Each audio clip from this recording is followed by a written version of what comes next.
לדבר עם שאול אולמרט על הספר החדש שלו, הרומן גוטפרוינד.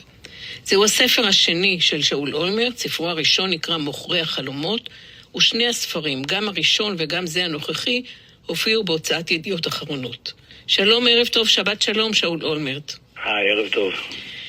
כך נפתח הרומן גוטפרוינד.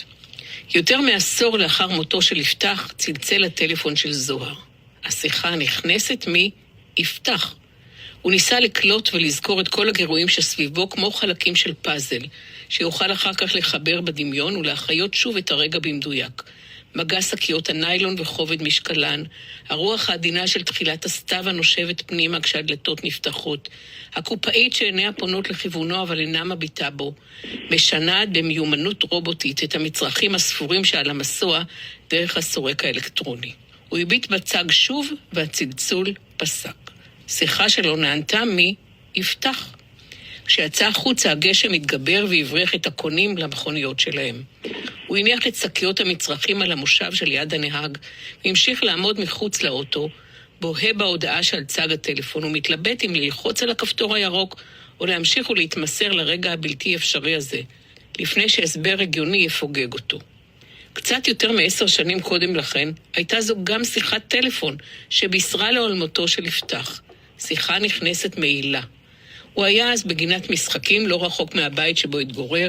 זה היה יום רביעי, בהיר יחסית בתחילת חודש מאי, התקופה בשנה שבה אמורים לחוש הקלה מכך שכבר לא יורד שלג, אבל בפועל חשים ייאוש מכך שהקור מסרב לחלוף. דריה הייתה בת 5 חודשים, והוא יצא איתה החוצה כדי להשאיר מאחור את ניסיונות הכתיבה הכושלים, ולברוח לרגע מהמועקה ורגשות האשם שהשהות ליד מישל עוררה בו. מאז שדריה נולדה, הוא לא ידע איך להתנהל עם הבת שלו. ובמקרים הבודדים שבהם היו לבדם, הרגיש כמו מול חוברת הדרכה להרכבת ארון מאיקאה, או מול מכשיר חשמל תקול. התינוקת שלו הייתה עטופה בתחפושת אמריקאית סטנדרטית לימי הקור, מעיל עבה, צעיף, כובע צמר וכפפות, וישבה בנתנדה בצורת דלי. הוא נדנד אותה קלות כשהילה, אחותו הצעירה, התקשרה לדווח לו שיפתח נפטר בבית החולים הדסה הר הצופים לפני כמה שעות, ושההלוויה שלו מתוכננת רק לתחילת השבוע הבא, כי אבא של יפתח צריך להגיע מארצות הברית. אני מצטערת, זוהר. זוהר? כן, הילה, אני שומע עוד משהו? ידו המשיכה לנדנד בקצב קבוע את ביתו שהביטה בו במבט קפוא ומאשים. זה נכון שאשתך בהיריון, זוהר? או שאולי כבר ילדה? תגיד לי, בבקשה. ענן חולף עם תיר גשם, אבל רק טיפות מעטות חדרו מבט לצמרות העצים. זוהר ניתק את השיחה והמשיך לנדנד את דריה, שהמשיכה לבהות בו.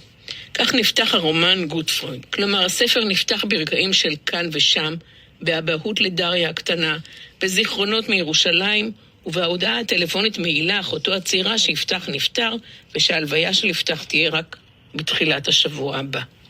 ספר לי בטובך, שאול, על זוהר המספר, זוהר הילד, ועל זוהר כשהוא כבר אבא של דריה. אז באמת כבר בפתיחת הסיפור אנחנו נחשפים לרקע, שזוהר הגיבור חי בארצות הברית, מנסה לנתק כל קשר עם העבר שלו, אפילו עם המשפחה שלו, ופתאום בת קול לא צפויה מהעבר. 10 שנים לאחר מותו של חבר נעוריו, חברו הטוב יפתח, הוא פתאום רואה את השם שלו מופיע על צג הטלפון כאילו שהוא מתקשר אליו מהמתים. והרגע הזה אולי זה איזשהו רגע שכולנו, כל מי שחווה אובדן, ולדאבוני בטח יש בין המאזינות והמאזינים שלנו לא מעט אנשים שיכולים להזדהות עם התחושה הזו, זה איזשהו רגע שאנחנו לא יכולים להפסיק לחלום עליו. הרגע הזה שאולי מי שאיבדנו, שאנחנו כל כך מצרים על אובדנו, פתאום יעשה איזה קאמבק, פתאום יגיע איזה סימן חיים. והרגע הבלתי אפשרי הזה מעורר בזוהר גם זיכרונות וגם חשבון נפש, ובעצם מחזיר אותו אל כל נסיבות חייו שבגינן הוא עזב הכל ובחר להתבודד בארצות הברית. אחרי שקראתי את גוטפרוינד, בשלה בי ההבנה שגם העיר ירושלים היא בעצם גיבורה של הספר שלך. אמת, קודם כל אני מאמין בקלישאה הנכונה שהאדם הוא תבנית נוף מולדתו. זה נכון לגבי גיבור הספר זוהר גוטפרוינד, וזה נכון גם לגביי. אני ירושלמי, גדלתי בירושלים, ואומנם אחר כך הרחקתי עד לצידו השני של האוקיינוס וחייתי הרבה שנים בארצות הברית. ועכשיו אני חי בישראל, אבל בעיר אחרת, ובכל זאת העיר הזו הותירה בי את חותמה, ואני חושב שהסיפור של ירושלים הוא גם הסיפור של החברה הישראלית בכללותה. השינויים שירושלים עברה בין העיר מעוררת הגעגועים שבה גדלתי לבין העיר המאוד מסוכסכת ומאוד אלימה שהיא היום, הוא במידה רבה הסיפור של כולנו, של החברה הישראלית כולה.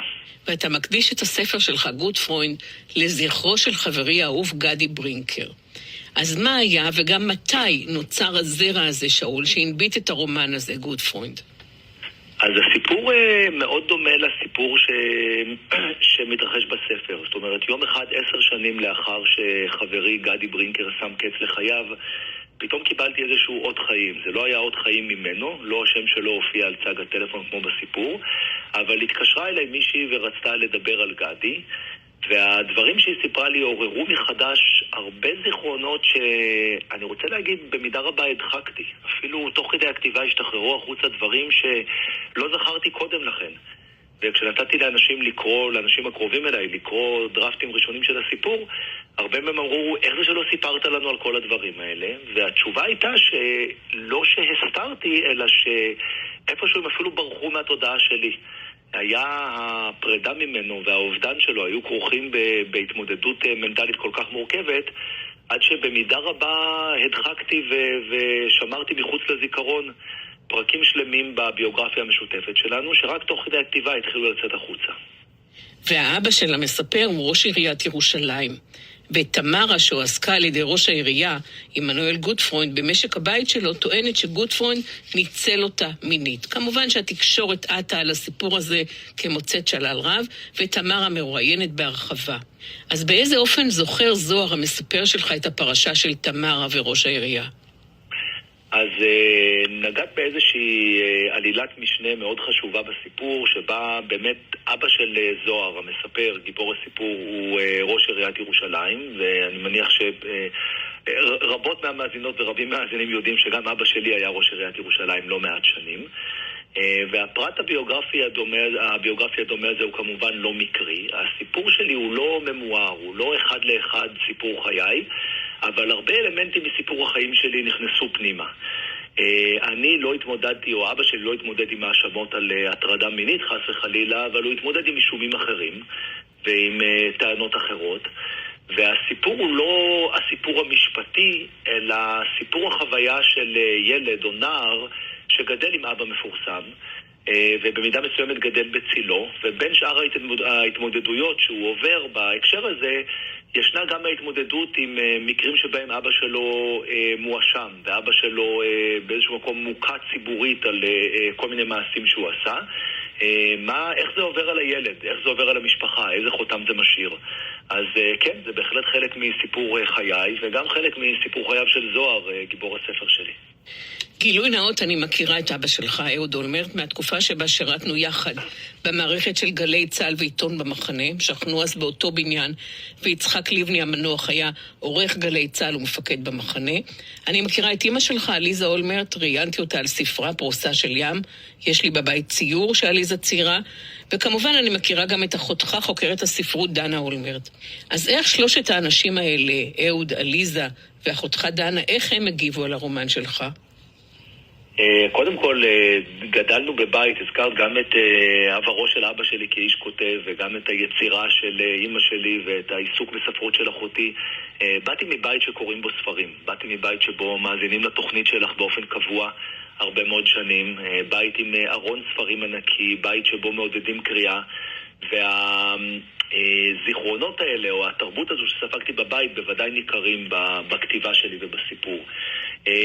לגבי התגובות, אני חושב שהמשפחה שלי ידעה לעשות מאוד יפה את ההפרדה בין סיפור לבין המציאות. אני חושב שביצירה, בכל יצירה, גם בציורים שגם כשאימא שלי מציירת ברושים, יש בזה הרבה ממנה. זה אולי פחות מילולי, פחות מובהק, פחות ביחס של אחד לאחד, פחות בולט לעין, אבל זה קיים.